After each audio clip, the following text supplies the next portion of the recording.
Hello, everybody. Good afternoon. We are ready to get started.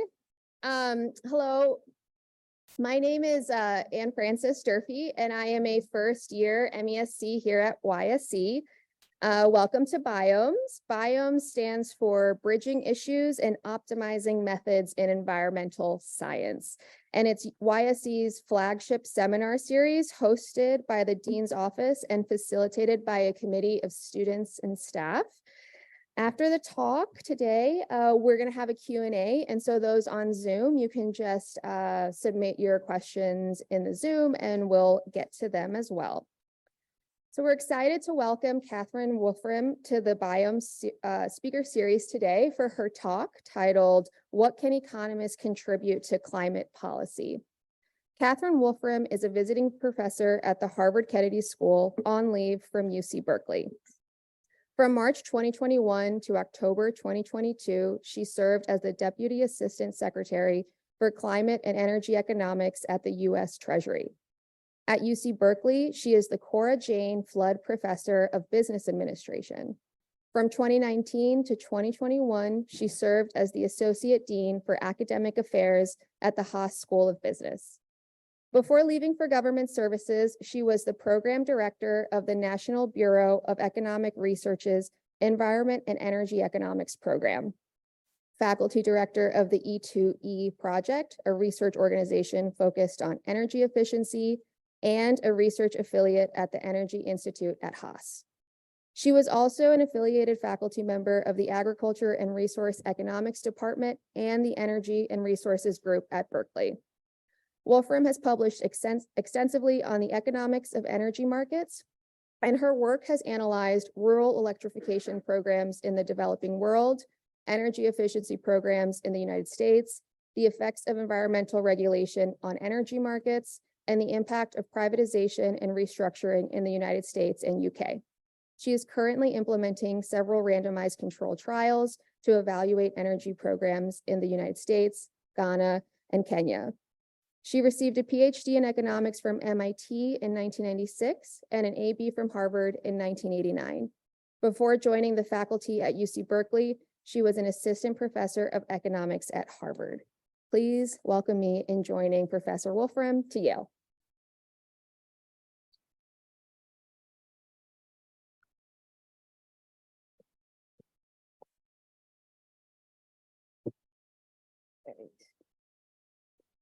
Thanks so much, Anne Frances, and thanks so much to all of you. As Anne Frances said, the title of my talk is "What Can Economists Contribute to Climate Policy?" And as Anne Frances said, I'm an economist, and so you might not be surprised that I think that the answer to the question is a lot. But you may be more surprised to learn that I'm going to give some airtime to the other school of thought, which is not much, or even worse, economists should be kept out of climate policy debates, that they've delayed progress on climate policy. So as an example of that, not much camp, you might have heard after the Inflation Reduction Act passed, there was a lot of thinking that economists had delayed progress on climate policy by at least 15 years by focusing too much on carbon pricing. So this is pretty damning in my mind. Climate change is the existential, most important topic of our time. And if we being environmental economists have really delayed progress, that's a big deal. I also think that the antipathy towards economists is broader than just in the energy and environment space. So I'm going to spend a little time talking about that. But as a starting point, let me point out that economists actually do have a lot to say in public policy and have a lot of sway. So think, for instance, of my former boss, Janet Yellen, who I understand was just here. She's an economist. She's a world-renowned academic economist. She has been the chair of the Council of Economic Advisors. She's been the Fed chair, and she's now the Secretary of the Treasury, the trifecta. This is definitely a testament to Secretary Yellen, but it is also a testament to the influence of economists, that there are those many positions that someone with her training can fill. And, historically, several straight ahead academic economists have served as Secretary of the Treasury, just like Yellen, and have been Fed chairs. So Ben Bernanke, who just won the Nobel Prize in Economics, he was a Fed chair. Academics have also, like Larry Summers, have also been Treasury secretaries. And those Treasury secretaries that haven't been academic economists, kind of come from and speak the language of economics. Often they come from finance, for instance. And just kind of on first principles, there is a council of economic advisors. There is not a council of sociological advisors or a council of psychological advisors. So I think we economists start from a high base. But there are some recent general trends that are eroding the prominence of the economics profession. For example, I would say that culture wars are replacing economic concerns in the public and political discussion. So just look at what the Republican Party is emphasizing. And so economists have something to say about economic concerns, not as much to say about the culture wars. There's also a general distrust of academics and of experts. Economists in particular have been blamed for not anticipating and not preventing the financial crisis, which led to the Great Recession. Economists have been blamed for downplaying the perils of globalization, which many see as contributing a lot to income inequality. I included some flyers on some quotes on the flyer to this event that blame economists for delaying progress on climate by overemphasizing carbon pricing, as I mentioned earlier, and blaming us for the rise of right-wing populism. Let me just read from one of those quotes. Elizabeth Warren's former chief of staff says that the Obama economic team focused too much on trying to placate elites and too little on trying to understand the economic pain and anger coursing through the country, and that combination helps fuel right-wing populism. So he's generally negative on economists and blaming us for the rise of right-wing populism. And in the energy and environment sphere, several people have made a career out of bashing economists and kind of emphasizing the role of political science and other fields. So I hope I've convinced you that there is a schism between between anti-economists and economists, and I suspect the economists in the room were already aware of this. In general, I think there's some sentiment that economists have over-influenced policy, that we have too much role in policy. So you might think it's easy to write this off as sour grapes, that there's jealousy of our reach. But I think this misses some important points. I think that the anti-economists have provided some insights. And so what I want to do from here is take some time and describe my role as an economist in public policy, my role at Treasury. I want to emphasize ways in which I think economists add value and perhaps uniquely add value. But then I also want to say how I think we can be more productive and things that I think we've heard from other fields that I think the field needs to internalize. And hopefully in discussion, others will raise additional points. I have probably less to say on how we can be more productive, but hopefully that can come up in the Q&A.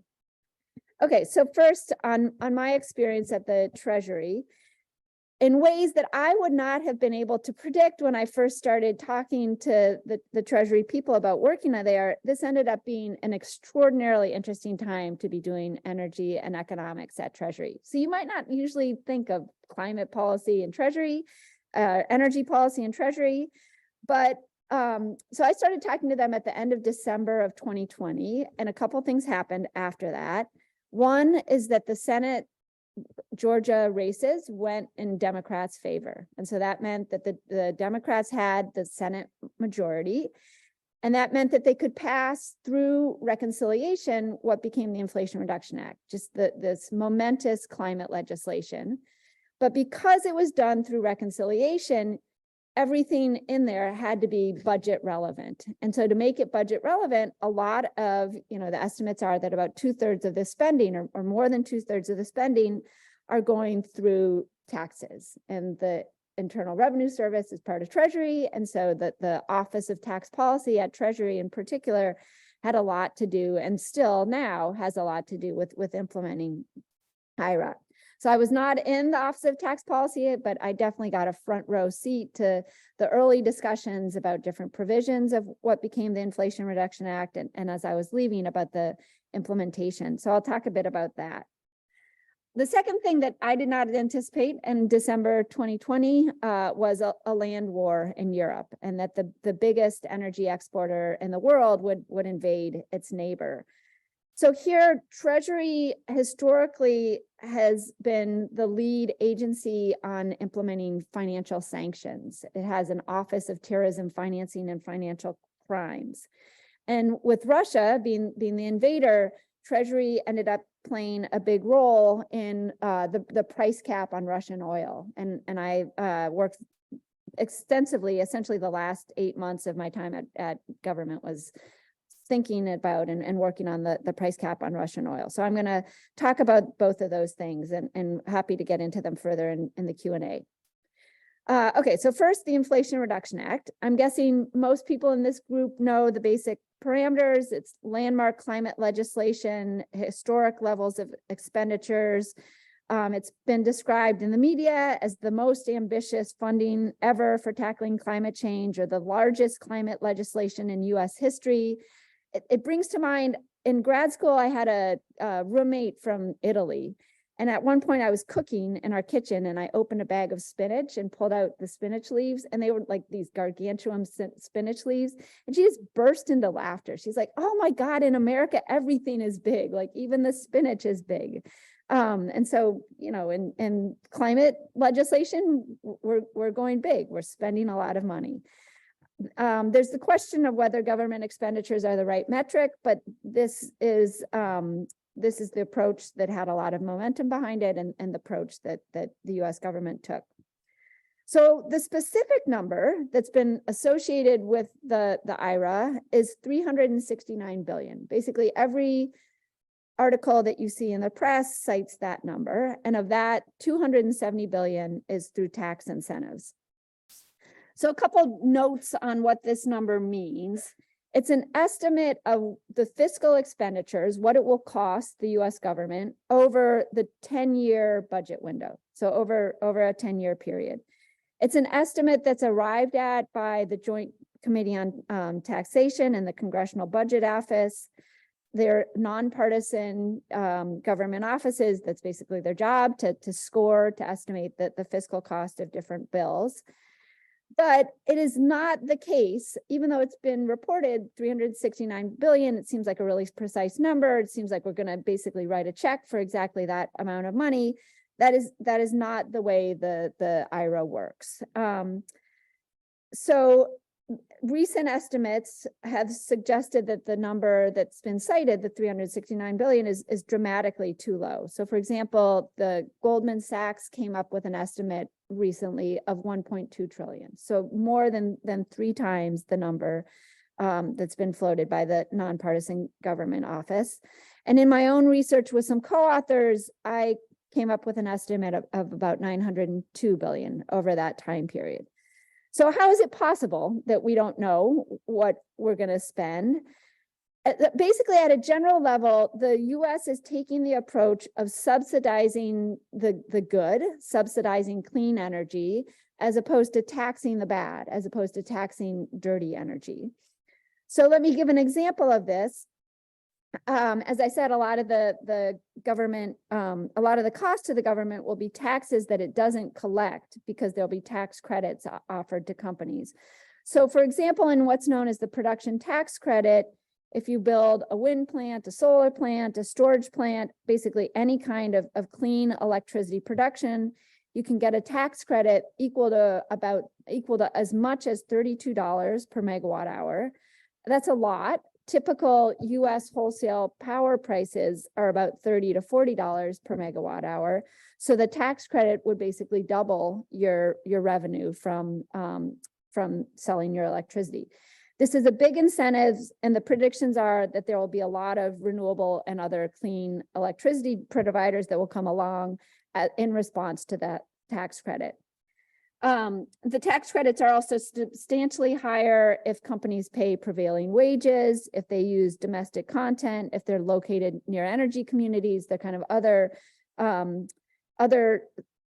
strategies or kind of other goals that are built in, for instance, recognizing the economic hardships involved with transitioning away from fossil fuels, specifically for certain communities that have been historically reliant on fossil fuels. There are also, that's a specific example that's forecast to be a big part of the government expenditures. There are also production tax credits for existing nuclear power plants, production tax credits for carbon capture and sequestration, large subsidies for electric vehicle purchases. But fundamentally, we don't know how much the government will spend because we don't know how many carbon capture and sequestration plants will be built or how many renewables will be built. And the more we spend, the more progress we're making on climate. But, keep the 369, take that out of I wish that it was not reported that way. That makes it sound way too precise. And it kind of dismisses the fact that we have a lot of work to do, that there are a lot of, permitting transmission that needs to be built in order to make sure that we can spend as much as possible. So the good news is that it's predicted by the modelers that we'll get about 35 to 40% reduction in US greenhouse gases by 2005. Reduction in greenhouse gases relative to 2005 by 2030, which is almost all of the way towards the president's goal of a 50% reduction below 2005 levels by 2030. But to get the higher emissions, and this is a point that I make in the paper with co-authors, we will need to spend more than 369 billion. So 369 billion isn't enough to get us to those level of reductions. So a couple other observations. One is that the prediction is that the Inflation Reduction Act will lower electricity prices. Basically, taxpayers will be paying for climate mitigation as opposed to ratepayers. Lowering electricity production is good for adoption of electric vehicles, good for adoption of electric heat pumps. It is also good for the economy. It's expansionary, so that's a point that we make. Yeah, so I think the most important thing that the IRA can do, the Inflation Reduction Act can do, is lead to reductions, not just in the US, but reductions abroad. And so there are two ways that this might happen. The kind of good news way that this might happen is that there will be technological spillovers. So if we're spending a lot on carbon capture and sequestration, if we're spending a lot on things like direct air capture, we may push those technologies down the learning curve. We may make it cheaper for other parts of the world to adopt these important technologies. I think there's a bad news outcome, though. There's a potential to have spillovers that are negative and have the Inflation Reduction Act lead to increased emissions elsewhere. And here I'm concerned about competitiveness issues. So to explain this better, there's an important fact that you need to know, which is that while the US is taking the approach of subsidizing clean electricity or clean energy, much of the rest of the developed world is taking the approach of taxing the bad. So the EU has a cap and trade system, has carbon pricing. Canada has a tax on carbon. The UK has a tax on carbon. In general, 55% of the non-US OECD of the developed emissions are covered by carbon pricing. And so this has the potential to lead to tensions between US, where we're subsidizing clean steel, for instance, and the EU, where they're not subsidizing clean steel, they're just not going to tax clean steel. Some estimates that I've seen suggest that clean steel in the US will be 40% cheaper than clean steel in the EU. And so I think this leads to the potential for there to be pressure on the EU to backslide, to get rid of its carbon pricing and to replace it with subsidies. And so I think, we need to think hard about how policies that we enact will spill over to the rest of the world. I think, as I said, there's kind of a good news. Hopefully there will be positive technological spillovers. I think something we really have to watch is the bad news, the competitiveness spillovers. Okay. So I want to pivot now to the price cap on Russian oil. I'll draw some analogies to climate change, but just at the very end. So what is the price cap on Russian oil? It's a historic mechanism. There is no analogy. We have never done sanctions this way. The basic idea is to impose a price. Right now, the cap is set at $60 per barrel, and try to hold as many purchases of Russian oil to be at or below that cap. The current world price for oil is $85 a barrel, roughly $85 a barrel, a little higher today. So that's a big discount off of what it would have received. There are basically two interrelated goals of the policy. One goal is to reduce Russian revenues from oil exports, so make sure they get $60 or lower instead of 85. And another is to prevent world oil prices from spiking. I say those are related goals because if world oil prices spike and Russia is still able to sell some of its oil, it's earning more revenue. Mechanically, the way the price cap works is basically G7 countries, the EU, Norway, Switzerland, and Australia have agreed to forbid insurance providers, shippers, banks from providing services for transactions with Russian oil that are above the cap. So if a refinery in India wants to buy Russian oil and use Greek ships with German insurance, with UK reinsurance, that's historically how those types of transactions have happened. They can only do it if they pay a price that's below the price cap. So at a very fundamental level, the price cap, like all sanctions, really leverages the strength of the Western financial system, which is rooted in the rule of law.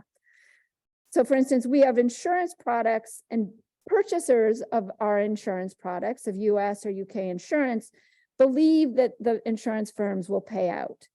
This is not the case, and we've talked to purchasers of Russian oil, and they are not as convinced that Russian insurers will pay out if there's a spill. So the value of the services from the Western services is what we're trying to leverage here. Similarly, banks issue trade credit because they believe, because of our rule of law, that they have faith that they will be repaid after they've issued this credit. So is the price cap succeeding? Remember, I said it has two goals. One is to lower Russian revenues. Let's think about that one first. You might think you can just look at whatever prices Russia's been paid for its oil and see how low they are. But there is a lot of opacity in this market. It's really, really hard to figure out exactly what is being paid for a shipment of oil. I personally think that the best indication is a bit more indirect, but it's indicative because oil is really such a big part of the Russian economy. So for instance, there are a couple of things that we say that we're seeing that suggests that the price cap is working. For one, overall Russian oil and gas revenues are down by about 45% in the first quarter of this year relative to the first quarter of last year. The Russian finance ministry is acting like it's low on money. I mean, they're doing things like proposing kind of one-off taxes, business taxes. The ruble is weakening. The current account surplus, Russia's current account surplus is shrinking. So I think these are all indications that the price cap is having its desired effect.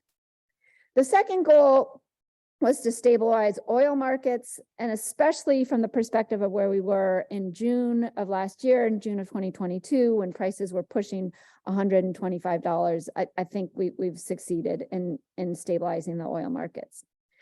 Going forward, more and more ships, Russia is procuring more and more ships of its own and basically finding more and more ways to bypass the cap. So the less binding it becomes, the less we have the ability to reduce its revenues. So I think it's really important to monitor this going forward.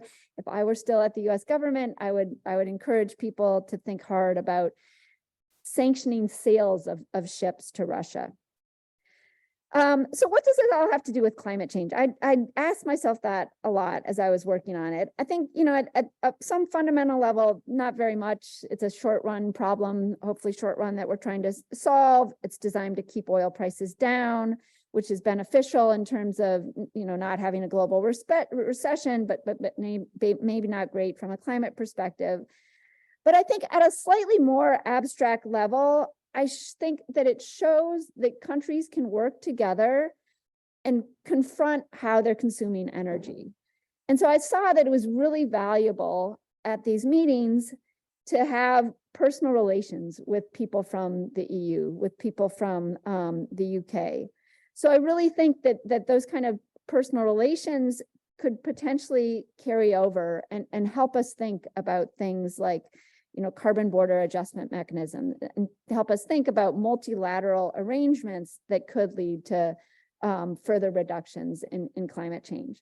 So, at some level, what we're doing with the price cap is saying, we don't want to buy your goods because we don't want to buy your oil at unless it's below a certain price because you're an autocrat. But you could also imagine saying, we don't want to buy your goods because they're too carbon intensive. And so I think there are some analogies there, and hopefully something that can be leveraged and help to address climate change. Okay, so from my time in government, I have a couple of observations on what I think economists can contribute to climate policy, to public policy in general.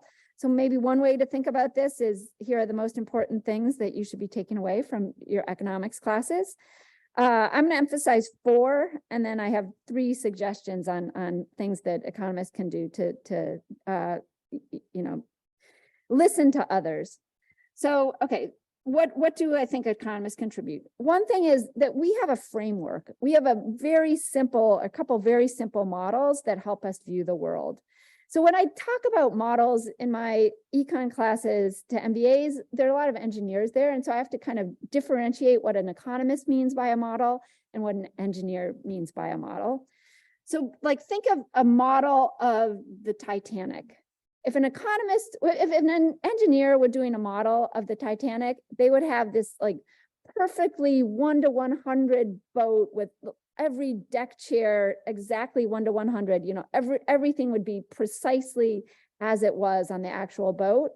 If an economist did a model of the Titanic, they would take a milk jug and cut it in half and say, look, you have a boat.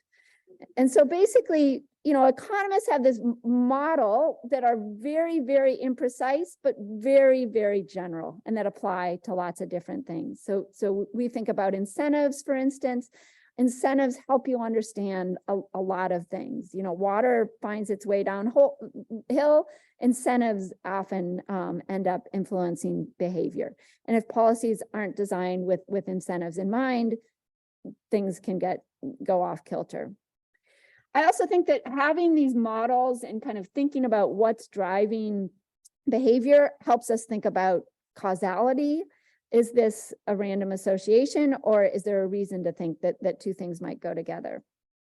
So that's one thing that I think. And models can help us address rare events. If we have a model, we can think about, what happens to an economy that's been afflicted by a pandemic. We can't really use history to think about that.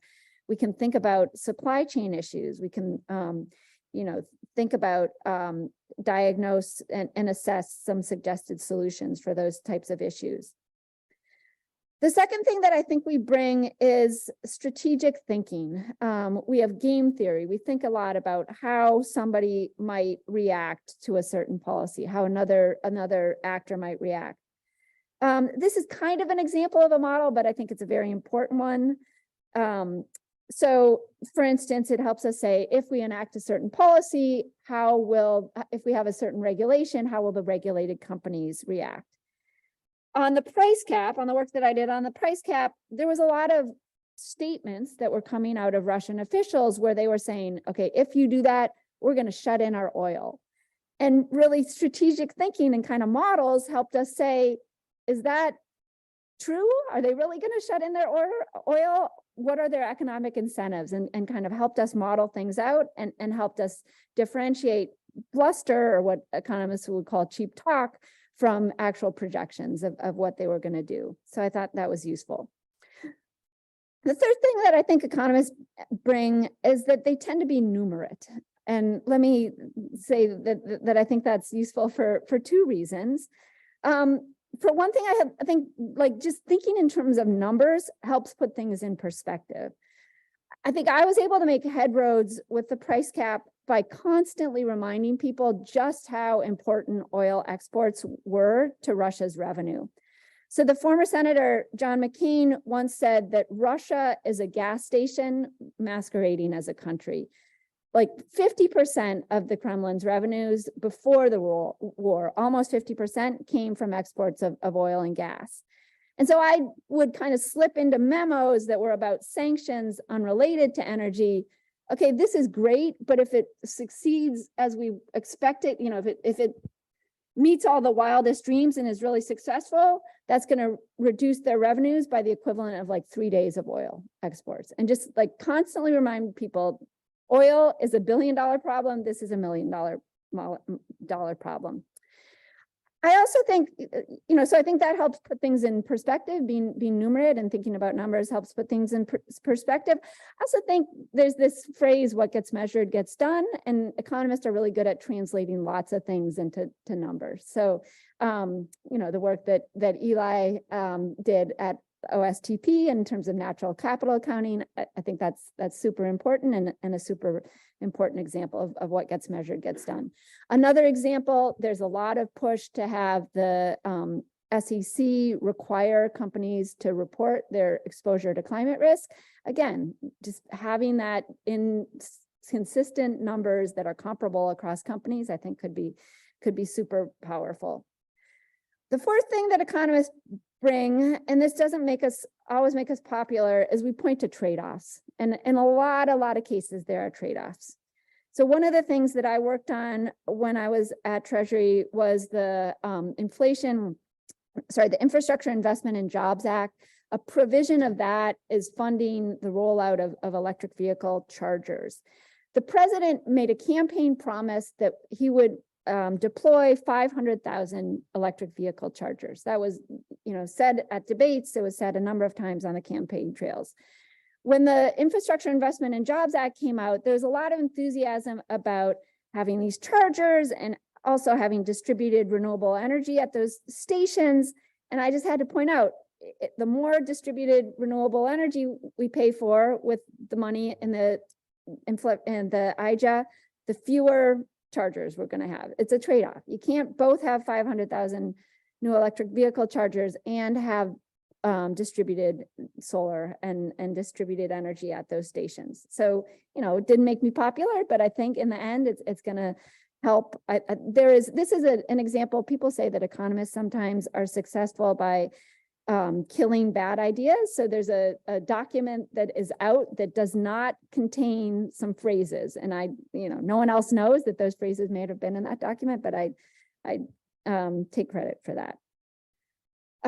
Okay, so on the last point, what can economists do to be more productive?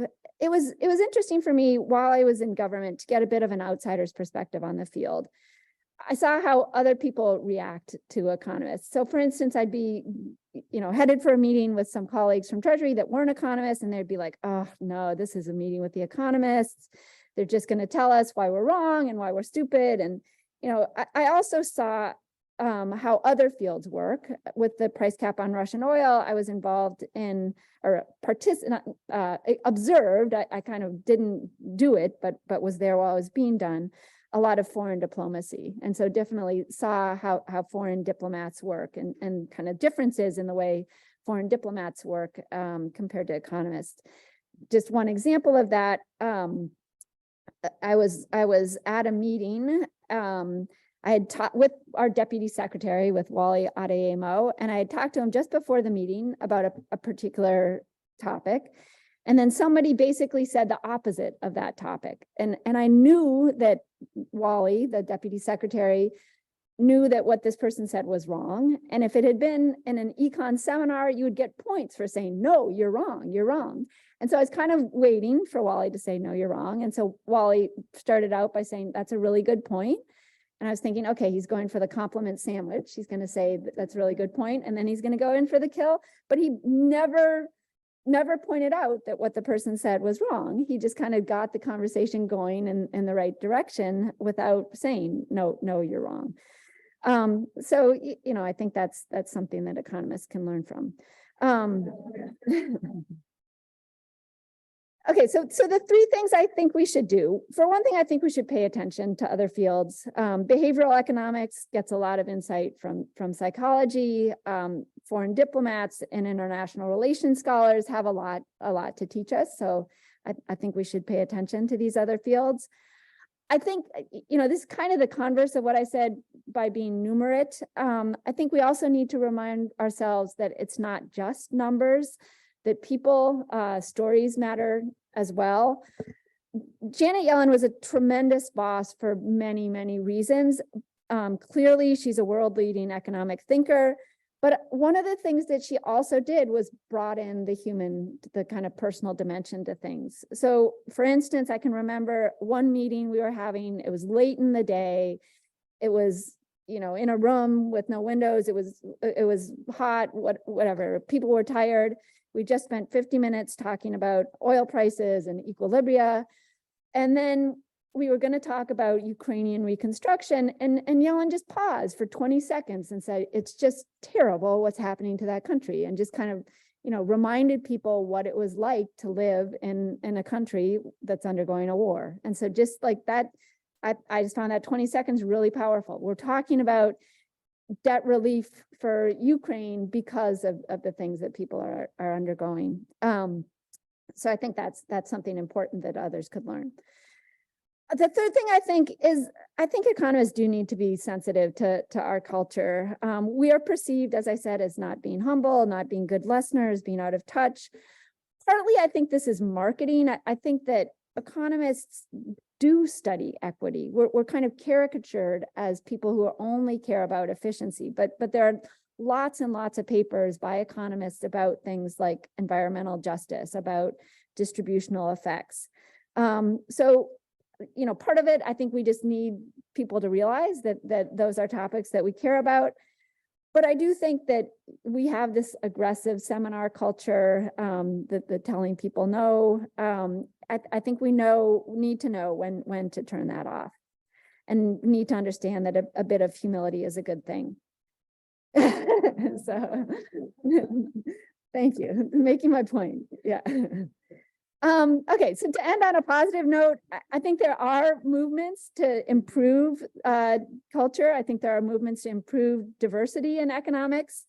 There are clearly first order moral reasons to make sure everyone is represented and not to indulge bullies. But I think that there are also kind of second order benefits that will help our field continue to be contributors and continue to influence policy. All right, so I hope I've provoked some reactions and hope, happy to talk about Inflation Reduction Act, price cap, or the field of economics in the Q&A. Thank you.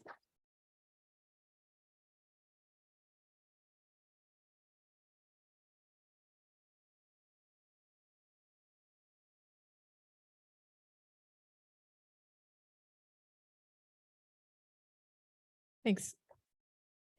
Thanks. I think this sort of question of how much or where economists contribute and where they don't is really interesting, and it's very much like cultural things, I would say, as well as the sort of literal things that economists do. One thing I'm curious about is how the US compares to other countries in this sort of culture within economics, and also of people who listen to or don't listen to economics. I wonder if you have just what your impression of that is. Yeah, that's a great question. I have anecdotes. I'm not sure I have as full a picture. I guess I would say that the field of economics is very international. And so I think the kind of seminar culture that I described is international. I also think economists influence policy in other domains. That Germany has, it used to be called the 5 wise men because they were usually men, but economic advisors that advise the government, they're now 3 out of the 5 are women, so it's not always men. And in my experience, there are technocrats working for the European Commission that are economists, and yeah, there are definitely economists advising. Yeah, so I guess I would say in general that the cultural issues are similar, and the influence, I'm not sure there's been the same backlash against economists in other parts of the world. I think that's maybe the one yeah, point of departure.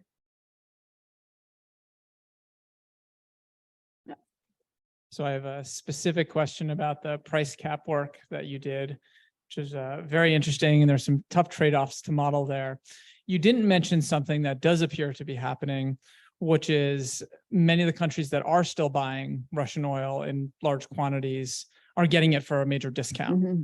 Was this something, so China is buying Russian oil right now. We know this, you can see the flows, but the reports from the trade press and others say that they're getting it at a pretty substantial discount. Maybe not as low as the price cap, but potentially as low as the price cap or not far from it. And they're negotiating it. It's a negotiated process. Is this something that you actually modeled when doing it? Was it anticipated? And what type of modeling exercise was undertaken to think through these issues? Yeah, I'm glad you pointed that out. That's definitely what I see as a clear benefit of the price cap, that even the trades that aren't happening strictly under the price cap are being driven lower, that Russia is getting less money from China and India, the countries that are still buying the Russian oil compared to what it would have gotten. It's definitely something, our models of negotiations emphasize the outside option. And so we knew that if Russia's outside option was to sell under the price cap, that gives China and India a lot of leverage, a lot of bargaining power. And we did, it's a little bit horrifying to see how little analysis goes into, I don't know, I don't mean to be too disparaging, but there some colleagues and I were building spreadsheet models, and it always made me a little nervous. Like, what if we have a cell reference that is wrong, and we're building all these policies based on our modeling? But yeah, in that model, we incorporated the fact that China and India would be able to pay lower prices. Clearly, that's a benefit to China and India. And so we thought that made the policy, even more robust, that it's incentive compatible, that people like to pay lower prices for oil. That's Susan. Hi, thank you so much for that talk. I really enjoyed it. And I think like the ENRI group, our environmental natural resource and econ group, is over here. And I was wondering, for young economists, I think there's this balance of wanting to prove that you understand like the old guard's rules of the field and also that you can contribute to it, but also recognizing that there is a new need for like policy contributions coming from academic economists. And I think for me, and I'm sure other people in our group would have a similar question, is like, as PhD students or as young people in the field, how do you balance those two things of like the moment in your career where you start to do your work methodologically a little bit different than it traditionally had been done, because you know that that's the need of like impact while also proving yourself as serious? God, that's a really good question. I don't have a facile, easy answer to that. Okay.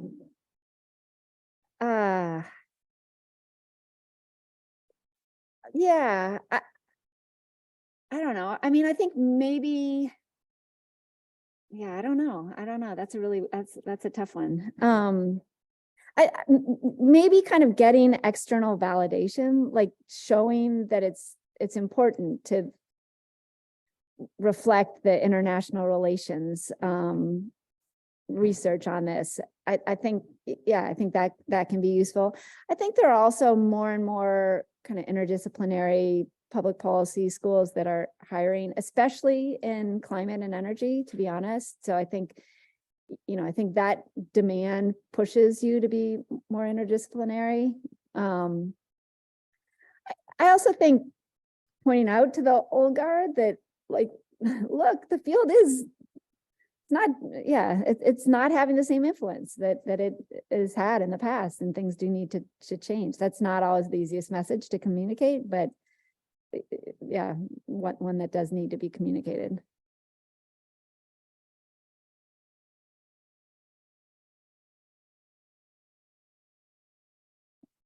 Hi, thank you. It was a really interesting talk.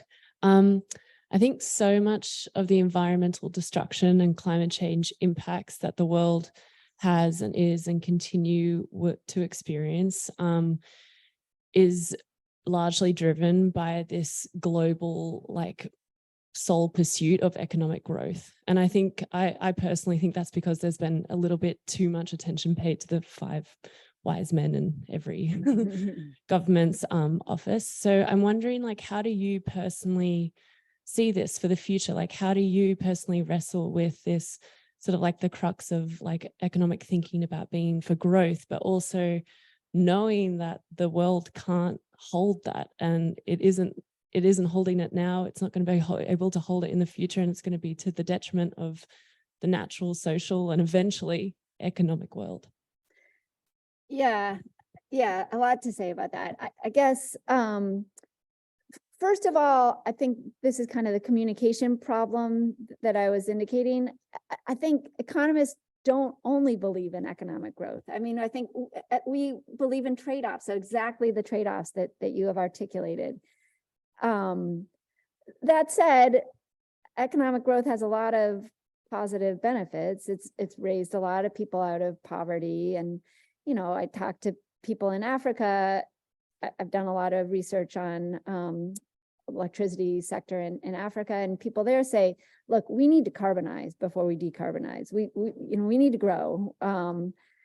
So yeah, I guess I would just remind everyone of the benefits of economic growth, but also that economists are not only focused on economic growth. I think we're about measurement. I think we're about, trade-offs. And so I think it's like Econ 101 might be all about economic growth, but especially now the way that it's taught at the end of Econ 101, you're talking about environmental externalities, you're talking about these issues. So I think it's kind of a marketing challenge for economists to say we're not only interested in economic growth, and we do recognize that there are trade-offs. But we're really good at thinking about how to make those trade-offs as painless as possible. We have a question from Zoom from Professor Matt Cochin. He says, great talk, Catherine. I wonder if some of your reflections on economics and its interaction with the other disciplines mirrors the relationship between Treasury and other U.S. government agencies, and whether this is getting more important given the growing role of Treasury on climate and energy policy. The interagency relations are often quite important, perhaps as much as international ones. Yeah, that's a really great point. There were definitely more economists at the meetings. Sometimes like the only economist at meetings, even meetings about inflation, the only economists were from Treasury. So in part, I think the Biden administration is reacting to the Obama administration and staffing with fewer economists than the Obama administration did. But yeah, that's definitely something that we see in the interagency interactions. I mean, I think Department of Energy, for instance, would hugely benefit from having a chief economist role, but that's not something that exists right now. And so there were, especially with the price cap on Russian oil, there were some people, we were doing a lot of modeling of oil markets, and there were some people thinking like, wait, why is Treasury doing this exactly? And it was because we had the expertise there.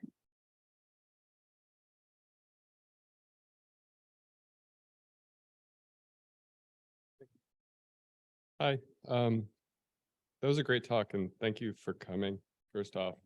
I have a question about how you were talking about the Inflation Reduction Act and the total cost estimates being a lot less than what you and your team estimated, and also the Goldman Sachs. To what extent is that a problem? And what has the reception been among, I guess, mainly policymakers? I'd be curious about to how that might affect future climate policy. Yeah, that's a great question. There's a lot in there. I think it kind of depends who you ask, how much of a problem it is. In general, debt deficits are problematic, and especially in a rising interest rate environment, more problematic. We do find in our paper that it is still hugely cost effective, the Inflation Reduction Act. So we compare, we develop a metric of the kind of cost per ton of reducing emissions under the Inflation Reduction Act, and it's way, way below the social cost of carbon. So just it's much cheaper to spend money the way we are with the Inflation Reduction Act than it is to live in a world that's emitting the extra greenhouse gases that we would get without it. So I think, you know, that's one answer to your question, that even if we're spending a lot, it's a good thing. We need to be doing that. I mean, Manchin, there was a whole, Joe Manchin wrote he was people probably know this, he was the last vote, the kind of Democrat that held the keys to the castle and got a lot of provisions in the Inflation Reduction Act before he voted for it. So he's annoyed that the number that the CBO came up with is vastly lower than what people are saying now. I think part of that is, at least Manchin is blaming, part of that are implementation decisions that Treasury has made. I think there are some questions, like the CBO estimates of the electric vehicles were very, very low. And even before the Treasury guidance, I'm not sure how they got that low, to be honest. So yeah, I guess that the primary answer is that even at the higher levels of spending, it still is hugely cost effective. But I guess I think your point about pressure on kind of fiscal pressure, especially 2025, the Trump tax cuts will expire. I think there'll be a lot of pressure to replace those tax cuts. And so we'll be looking for ways to cut or ways to raise revenue. You know, I think a carbon price should still be on the table. A limited carbon price maybe would start with something for the industrial sector. So I think we in the current environment, like in 2021, in the low interest rate environment, we were able to pass something that involved a lot of spending. I think there might be pressures that push in the opposite way and that make something that involves, not spending government money, but earning government money attractive. If you were, hi. Sorry. This, thank you. this is inspired by Andy's question. If you were starting over as a PhD student today, would you study economics again? And what would you write about? I 100% would study economics again. I think we have so much ability to influence policy. I think there's nowhere else that you have that same ability. I mean, the fact that you could be a Treasury Secretary or CEA chair and that field exists, or that position exists. I 100%. I think it's also, you know, I do think it's a powerful framework that we have. So you said, would I study? And then the second part was,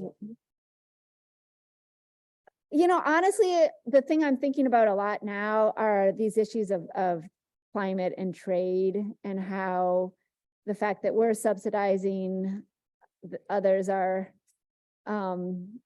okay, that's good.